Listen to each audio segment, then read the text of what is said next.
Hello guys, welcome to my YouTube channel unique English grammar. आज मैं आपको relative clause या जिसे हम एडजेक्टिव क्लॉज कहते हैं इसके बारे में आपको पढ़ाऊंगा। इसमें पार्ट 1 में मैं आपको कुछ कंजक्शन के बारे में जानकारी दूंगा और इसके बाद नेक्स्ट वीडियो में आपको जानकारी देंगे। तो आइए, रिलेटिव प्रोनाउन जो कंजक्शन का कार्य करते हैं एडजेक्टिव क्लॉज में, जैसे हु सब्जेक्ट के रूप में होता है और ये सब्जेक्ट को मॉडिफाई करता है। इसको हिंदी में जो या जिसने जैसा अर्थ निकलता है। लिविंग थिंग्स के साथ, जीवित वस्तुओं के साथ या जीवित वस्तुओं को मॉडिफाई करने के लिए हु का यूज किया जाता है और हु सब्जेक्ट को मॉडिफाई करता है। एग्जाम्पल में देखें, the boy is my cousin. The boy subject है और एक जीवित है, इज वर्ब है और माई कजन इसमें ऑब्जेक्ट है। सेकंड सेंटेंस देखें, द बॉय ये सब्जेक्ट है, is wearing a red shirt. तो यहाँ द बॉय सब्जेक्ट है और सब्जेक्ट को मॉडिफाई करने के लिए हु का यूज किया जाता है। इसलिए जहाँ मैंने ये अंडरलाइन लगाई, ये सब्जेक्ट है और इसको मॉडिफाई इसकी जगह ही हु का यूज होगा। तो सबसे पहले दी बॉय, इसके बाद who is wearing a red shirt. इस हु की जगह पे आपको हु का यूज करना है, दी बॉय की जगह हु का यूज। तो दी boy who is wearing A red shirt और इसका शेष हिस्सा बचा इज माई कजन। तो ये कंडीशन कब होगी? जब सब्जेक्ट की जगह ये नाउन दिया होगा। तो सबसे पहले नाउन उतारेंगे, फिर उसका जो है मॉडिफाई करने वाला कंजक्शन वर्ड हु और उसके साथ पूरा सेंटेंस जोड़ेंगे। इसका फर्स्ट का शेष सेंटेंस लास्ट में जोड़ा जाएगा। और दूसरे तरीके का एक और एग्जाम्पल आपको दें, दिस इज द मैन। जब इसमें लास्ट में ऑब्जेक्ट के स्थान पर नाउन आए तो हमें पूरा सेंटेंस उतारना होगा, दिस इज द मैन, क्योंकि ये मैन नाउन को मॉडिफाई करता है। तो नाउन को मॉडिफाई करने के लिए नाउन के बाद आएगा। तो this is the man, man के बाद इसका जो सब्जेक्ट है दी मैन, इसको मॉडिफाई किया गया है। इसकी जगह पे ही हमने हु का यूज किया है, स्टॉल योर वॉच। तो ये बात समझ में आई कि जब सब्जेक्ट की जगह जो है नाउन आता है तो सबसे पहले नाउन उतारेंगे, इसके बाद उसको मॉडिफाई करने वाला कंजक्शन वर्ड हु और पूरा सेंटेंस। इसका जो पहले सेंटेंस का शेष भाग है वो लास्ट में ऐड कर देंगे। और यदि सेंटेंस में लास्ट में नाउन आता है तो हम पूरा सेंटेंस उतारेंगे, इसके बाद इसको मॉडिफाई करने वाला कंजक्शन वर्ड हु और पूरा सेंटेंस ऐड कर देंगे। तो ये दो तरीके से आता है। अब आइए हुम का प्रयोग। हुम जो है, हु सब्जेक्ट फॉर्म होता है, नॉमिनेटिव केस होता है और ये सब्जेक्टिव केस होता है। ये नॉमिनेटिव केस या सब्जेक्टिव केस होता है और ये ऑब्जेक्टिव केस होता है। ये ऑब्जेक्ट को मॉडिफाई करता है, हु का हुम ऑब्जेक्ट होता है। इसका अर्थ निकलता है जिसे या जिसको।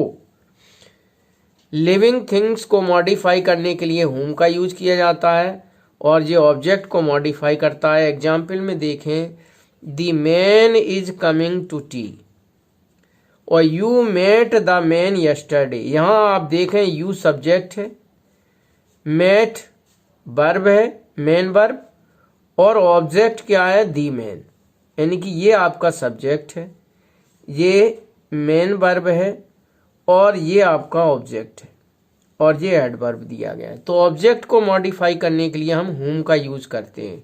तो इसे हटा देंगे और इसके बदले में हम इसका मॉडिफाइंग करने वाला या इसकी विशेषता बताने वाला मॉडिफायर हुम का यूज करेंगे। तो सबसे पहले अपन नाउन उतारेंगे, नाउन के बाद हुम और हुम के बाद ये पूरा सेंटेंस, यू मेट यस्टरडे, ये इसको मॉडिफाई किया है, ये समाप्त हो जाता है। इसके बदले में ही whom का प्रयोग किया गया है। तो the man whom you met yesterday और शेष इसका हिस्सा इज कमिंग टू टी। तो ये ध्यान रखना है कि अगर सब्जेक्ट की जगह नाउन आता है तो सिर्फ नाउन उतारेंगे, इसके बाद उसको मॉडिफाई करने वाला कंजक्शन वर्ड और सेंटेंस शेष हिस्सा बाद में जोड़ेंगे।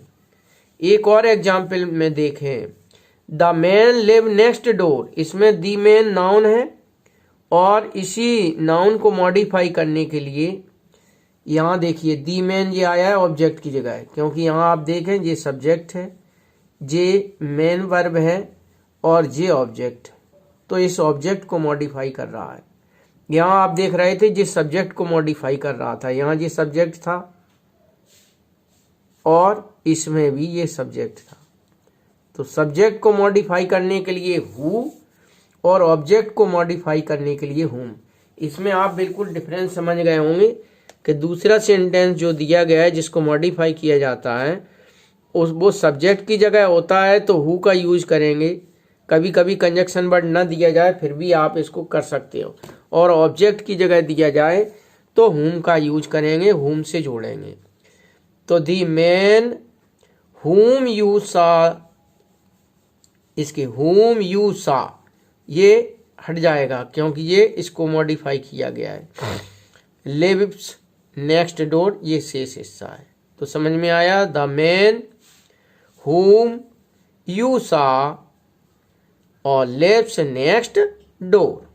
तो ये दो सेंटेंस मैंने इसके एग्जाम्पल दिए थे, दो इसके दिए हैं। आओ इसके बाद इसका तीसरा फॉर्म होता है ये नॉमिनेटिव, ये ऑब्जेक्टिव केस और ये जो है पजेसिव केस कहलाता है, संबंध कारक। तो संबंध कारक के लिए हम हुज का प्रयोग करते हैं। इसका अर्थ होता है जिसका या जिसकी। ये लिविंग थिंग्स और कहीं कहीं नॉन लिविंग थिंग्स के मॉडिफाई करने के लिए भी इसका यूज किया जाता है। तो आओ एग्जाम्पल में देखें, mister Sharma move to another house. Mister Sharma's wife died last year. यहाँ अपॉस्ट्रोफी एस लगा हुआ है जो पजेसिव की इसका काम करता है। तो सबसे पहले मिस्टर शर्मा नाउन और इसके बाद इसे मॉडिफाई किया गया है मिस्टर शर्मास यानी कि पजेसिव केस को, तो इसके बदले में हुज का प्रयोग और पूरा सेंटेंस उतारेंगे और शेष हिस्सा moved to another house first sentence का वो लास्ट में जोड़ देंगे, मूव टू अनदर हाउस। तो ये आपको समझ आ गया होगा। या फिर इस तरह से संबंध कारक दिया गया हो सेकंड सेंटेंस में, ब्लेसेड इज द मैन, वह व्यक्ति भाग्यशाली होते हैं। His cares are few, cares are few, जिनकी बहुत कम जिम्मेदारियां होती हैं। तो हिज को मॉडिफाई करने के लिए हुज का प्रयोग किया गया है। ब्लेसेड इज द मैन, ये मैन जो नाउन दिया गया है, नाउन के तुरंत बाद इसको सेंटेंस मॉडिफायर हुज का प्रयोग, और हिज को मॉडिफाई किया गया, हिज को हटा देंगे, इसकी जगह हुज का प्रयोग, क्योंकि ये संबंध कारक है और संबंध कारक को मॉडिफाई करने के लिए हुज का प्रयोग किया जाता है। तो हुज केयर्स आर फ्यू। तो ये आप समझ में आ गया कि ये तीनों जीवित के लिए आते हैं। हुज सब्जेक्ट को मॉडिफाई करता है, हुम ऑब्जेक्ट को मॉडिफाई करता है और हुज पजेसिव केस को मॉडिफाई करता है। तो आज का वीडियो आपको पसंद आया हो तो लाइक करें, शेयर करें, और यदि आपने इस चैनल को सब्सक्राइब नहीं किया है तो इस चैनल को सब्सक्राइब करें। आज का टॉपिक यहीं समाप्त करते हैं। नेक्स्ट टॉपिक में हम और कुछ एडजेक्टिव और रिलेटिव प्रोनाउन के बारे में जानकारी देंगे। इसके साथ आज का टॉपिक यहीं समाप्त होता है। जय हिंद, जय